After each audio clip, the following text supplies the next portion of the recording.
Hello, YouTube. It starts like this.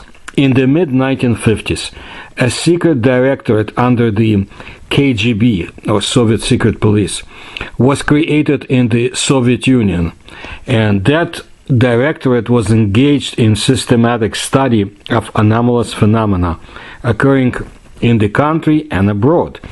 At the time of Gorbachev's policies of perestroika, it was from this mysterious department that a massive information drain was made into the media. Those who lived in the USSR remember just at the end of the 1980s, a wave of articles about mysterious incidents and UFOs hit the country, so to say. And this is not for nothing. KGB employees realized before the rest of the citizens that the USSR would soon collapse, and therefore they hurried to earn a capital by selling the information they had about this anomalous phenomena.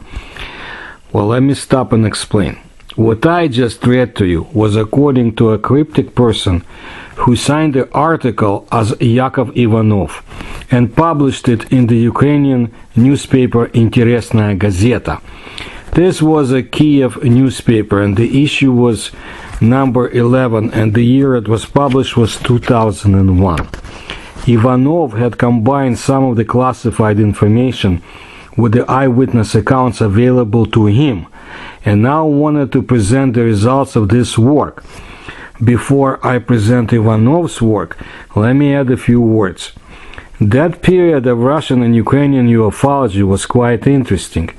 In the year 2000, two former Setka UFO research program participants published basically a debunking expose of the program's findings in an academic magazine. The Setka, if you look to my videos, was a top secret Soviet academic/military UFO research program, and it lasted from 78 to 1991. Of course, it went beyond, but I'm speaking about official length of the program. Now, Russian ufologists interpreted this as a deliberate change of opinions by one of the authors, a former military officer. Probably he did it for some reward. Now, the other participant, a Soviet scientist, now has always been a denier of the ET explanation for UFOs manifestation. And I read more of his recollections, by the way, in a very recent Russian newspaper interview. Well, look, I wish him well. He is one of the few remaining Setka participants, his views aside. By the way, their colleague, also a scientist, followed my Russian language publications about the Setka in the emigre media and challenged my research about the program there. I found this incredible that a Soviet scientist from a major UFO program would follow my articles in a faraway US Russian language newspaper, but they did. And I know now that my research attracted agitated reaction from at least one American debunker and, of course, his counterparts in the former USSR and New Russia in the turbulent 1990s. And I always use only open sources, but I guess this threatens some. Let me be polite, experts. But back to Ukraine. In the year 2000, we, meaning international researchers, learned that Russia wanted Ukraine to relinquish the documents left by the Strategic Air Force of the USSR on the Ukrainian soil, and those documents included UFO reports of the first grade, collected from military pilots. Ukrainian ufologists were quite unhappy. Politics had nothing to do with this, but precious UFO observations assets had everything to do with this. So Ivanov's article is very interesting, but there is really no way to check his information now, and I suspect back in 2001. Except for one report, and you'll see later. To me it looks like he wanted to send a message to someone or some group via his article. I saw a reference to Ivanov's article in the major Ukrainian UFO database, and in the regular, at the time, publication of one of the most capable and knowledgeable Russian UFO researchers. So, let me go into what Ivanov had to say, but let me reference this first. The Dnieper hydroelectric station, Dnieprogas, also known as Dnieprostroy Dam, is the largest hydroelectric power station on the Dnieper River, located in Zaporozhye in Russian or Zaporozhye in Ukrainian. I don't care what language to use. I'm combined in both cultures. I can equally speak Russian, Ukrainian, so it's not an issue to me. So, it's the fifth step of Dnieper hydroelectric station's cascade that provides electric power for the Donetsk Kryvyi Rih industrial region. Now, Hortica, I'm going to mention it, is the largest island on the Dnieper River. It's about 12.5 kilometers long and up to 2.5 kilometers wide. The island forms part of the Hortica National Park. This historic site is located within the city limits of Zaporozhye, Ukraine. I want to tell you something, that in my lectures and in my books you can see references to historical UFO reports over the Hortica when the Kazakhs ruled there. Very interesting stuff, but that's beyond this video today. Now, in 1975, during underwater investigations of the base of the Dnieprogas, somewhere in the area of the 8th stage, a hole was discovered in the bottom soil by divers. It was about a meter in diameter and was a vertical shaft going down somewhere. Bubbles filled with some kind of pink gas periodically arose from this hole. All attempts by underwater explorers to measure the depth of this mine were unsuccessful. An 80-meter rope with a load at the end was not enough. When the divers, taking a longer cable, went under the water again in the next day, they were surprised to find that the hole had disappeared without a trace. In the late 1960s, during the construction of the Hortitsky residential district, several mounds were included in the general plan of the construction site. According to the legislation, before excavators and construction crews were allowed to destroy them, the mounds had to be studied by archaeologists. All the mounds were demolished except one, which is located in the area of Lakhtinskaya Street. Because of this, authorities even had to redo the project. The fact is that all construction equipment was stalled and stopped near this mound, and there was no way to carry out the work.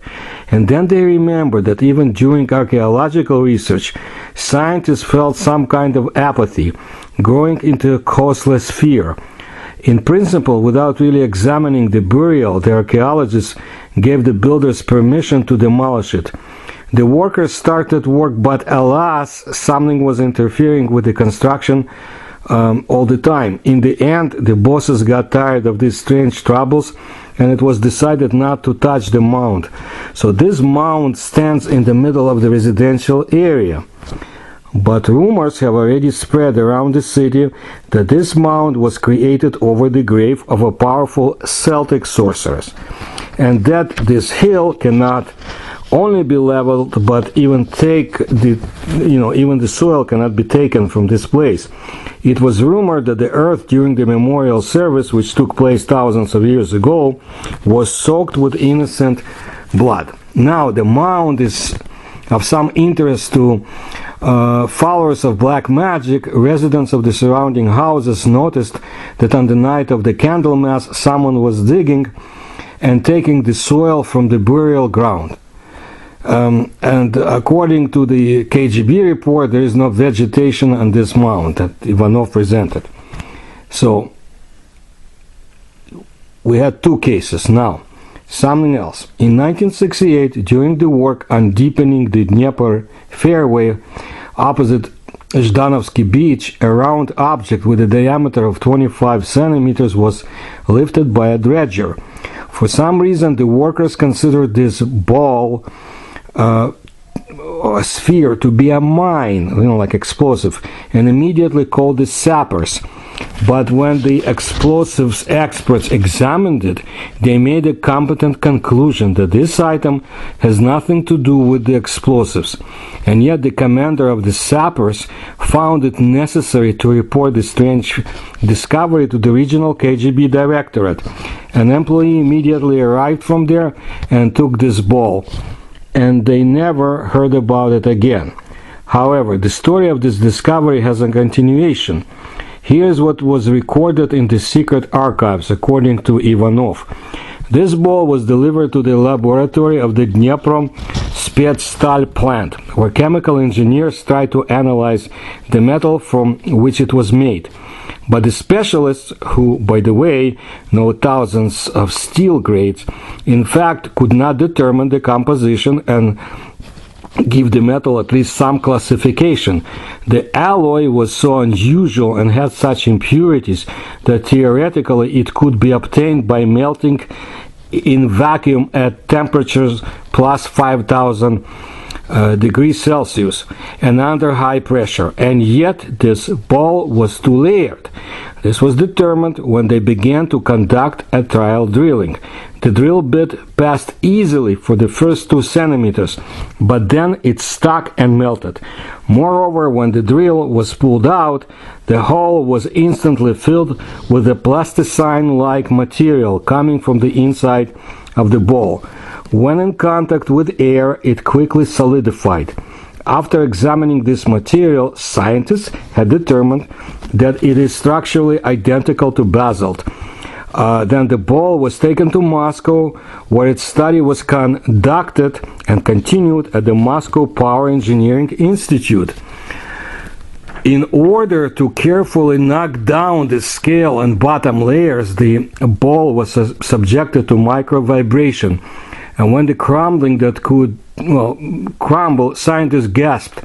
The ball had a ribbed surface and it was a model of the Earth, but the location of the continents was the same as 125 million years ago.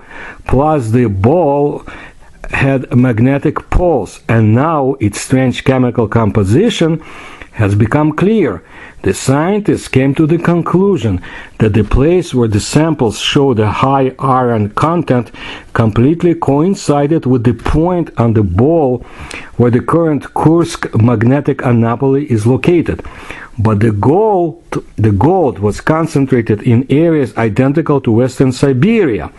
In the hands of the Soviet scientists, what they had turned out to be the most accurate geological map of the minerals of our planet.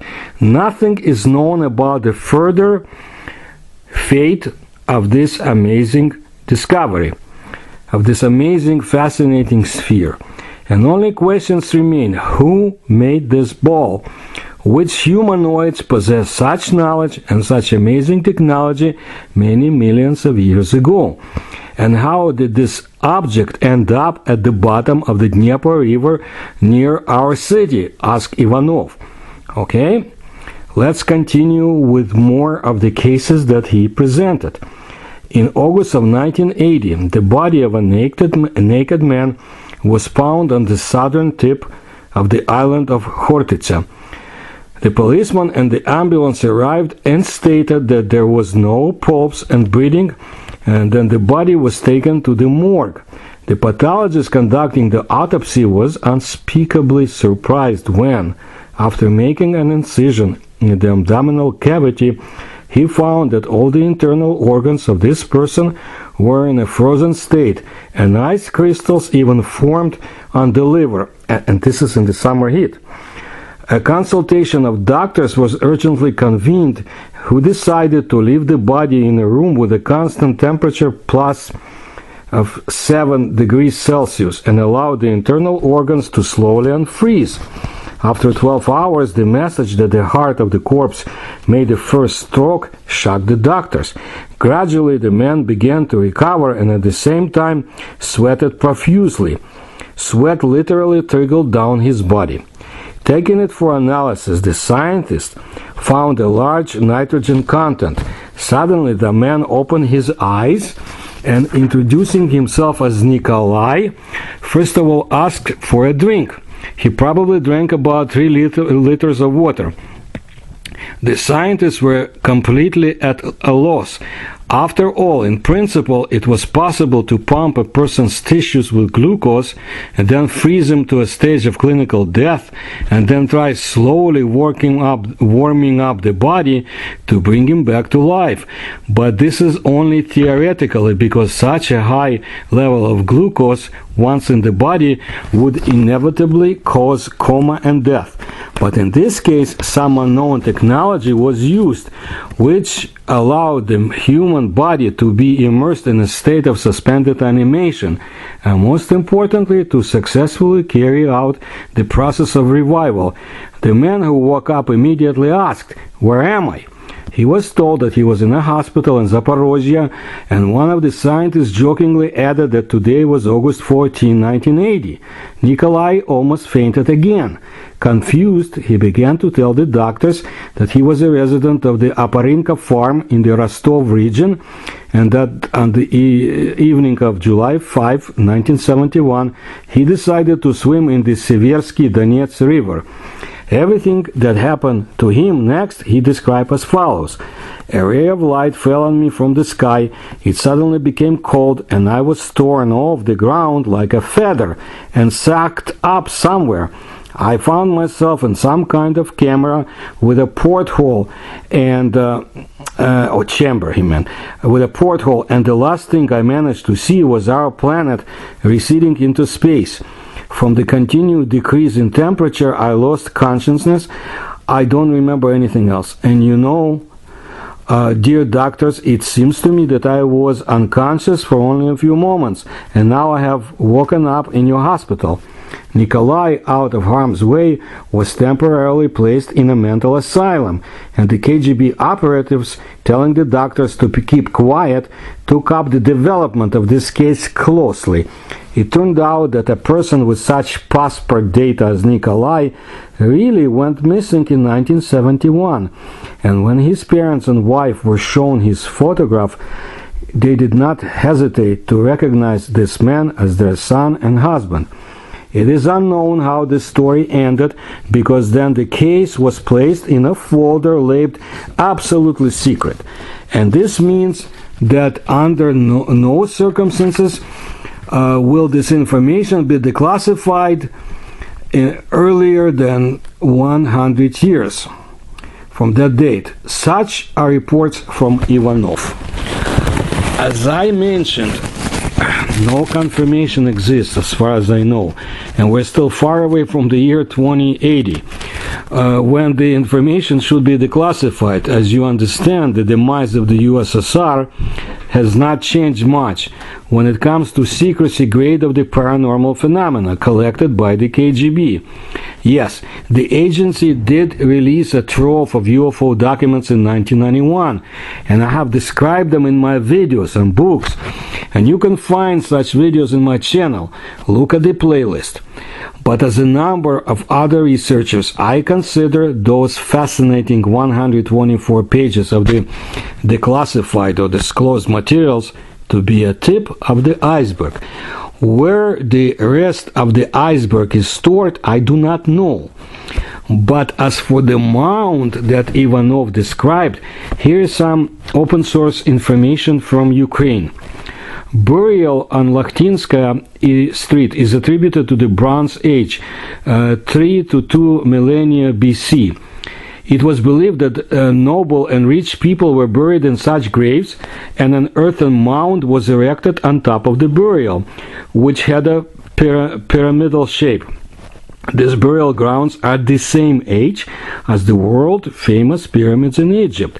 At the same time, scientists have noticed that this architectural form of an earthen embankment is inherent in almost all ancient graves scattered around the planet. As a rule, during the excavations of similar burials, a whole arsenal of various kinds of utensils is found, which causes the destruction of graves by grave robbers or pseudo-archaeologists. Therefore, each mound is protected by law and is out of historical value, because you understand this gets sold on the black markets and finds its ways in private collections, and a nation is deprived of its heritage. Well, this Lakhtinsky mound or kurgan, the ancient burial, is located in the Hortica district of Zaporozhye, which is called Baburka. Lakhtinsky kurgan is visible from afar. This is one of the highest points of the whole Zaporozhye, but only the surrounding houses are visible from the top, since it is located in the middle of the neighborhood. The height of its embankment is about 5 meters. On top of the mound there is a granite block with a memorial plaque about the archaeological monument, and that the mound is under state protection. So, if your plans do not include sightseeing, do not go there. You may not make it back. Okay, the Ukrainian police is very serious, special forces, about protecting this and hopefully other artifacts, and I'm sure locals would not like anybody to steal anything from there. So, just go and see it if you have to, or don't go, but nothing else. Now, interestingly, residents of the micro district where this mound is located use it in the winter as an ice slide, especially pouring ice on it and riding from it. Very interesting. There's much more from Ukraine that I will bring to you. It has a tremendous amount of paranormal information, and I mentioned some in my other videos, and I think you'll find it interesting. As for Ivanov, we don't know who it is. So, if you like my research, I thank those who support me, and I ask if you can support me, please do so. You can find the links in the description to this video. Please subscribe to my channel and tell others.